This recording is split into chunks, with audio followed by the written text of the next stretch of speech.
Peace be with you, my beloved brothers and sisters. May we all be in good health and spirits. Today, we will listen to the Word of God that will strengthen our faith.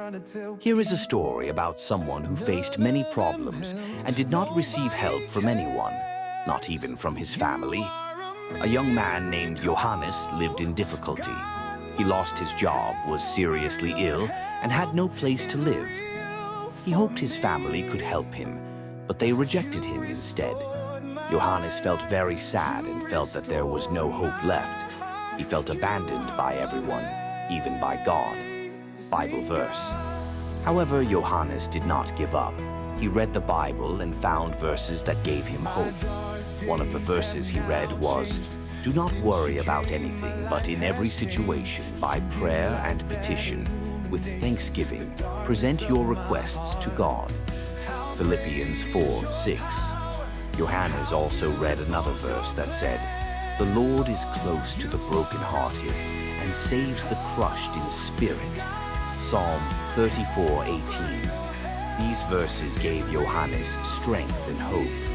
He realized that God had never left him and was always there to help him. Conclusion. Johannes finally found the strength to continue his life. He did not give up and continued to pray to God. Over time, Johannes began to recover and find his life's purpose again.